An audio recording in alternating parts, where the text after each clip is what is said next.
ওইখানে কারা চাঁদাবাজি করে, কারা সন্ত্রাসী করে, তারা হাদির উপর আক্রমণ চালাইছে। কোন চাঁদাবাজ টেন্ডারবাজ সহ্য করতে পারি না, এটাই কি আমাদের অপরাধ?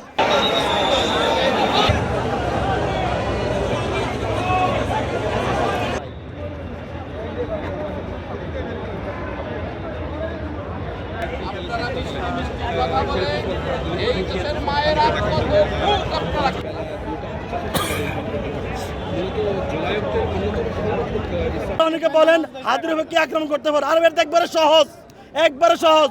5ই আগস্টের আগে কারা এখানে আধিপত্য বিস্তার করতো, 5ই আগস্টের পরে কারা মেল কারখানা, বাস স্ট্যান্ড, টেম্পু স্ট্যান্ড কারা দখল করছে? চাঁদাবাজরা। ওইখানে কারা চাঁদাবাজি করে, কারা সন্ত্রাসী করে, তারা হাদির উপর আক্রমণ চালাইছে। তারা একটা মেসেজ দিছে, ঢাকা 8 আসন সন্ত্রাস চাঁদাবাজ আছে, ছিল, থাকবেই, এই বলে হাদির উপর আক্রমণ চালাইছে। আমি মনে করি হাদি যদি একবার এমপি হইতে পারে, আপনি কি মনে করেন ওই এলাকায় কোনো চাঁদাবাজ ঘরে ঘুমাইতে পারবো? ঘুমাইতে পারবো?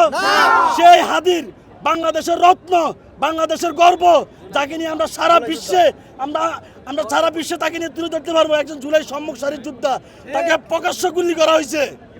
এই স্বরাষ্ট্র উপদেষ্টা পদে থাকার কোনো যোগ্যতা নাই, কোনো যোগ্যতা নাই।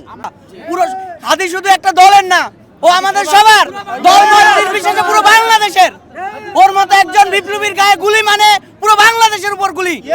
এই স্বরাষ্ট্র উপদেষ্টাকে মানে খুব দ্রুত সময়ের মধ্যে এটা উদ্ঘাটন করতে হবে, কারা হাদির উপরে গুলি চালাইছে। যেখানে একাধিকবার হাদির উপরে পানি মারা, ময়লা পানি মারা, হুমকি, থ্রেট, কত ধরনের কথা আসছে, যে এই স্বরাষ্ট্র উপদেষ্টা কোনো ধরনের কর্ণপাত করে নাই।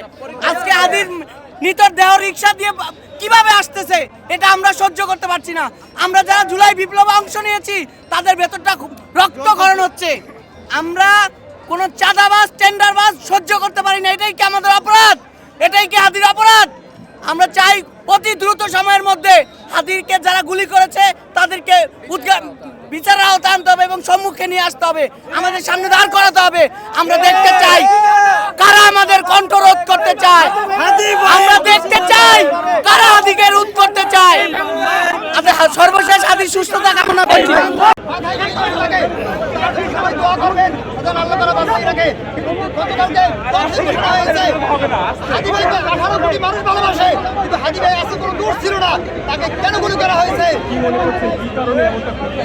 আমরা সকাল থেকে হাদিদেরকে ছিলাম, হাদি ভাই বলছেন তোমরা একটা প্রচার করে আসো।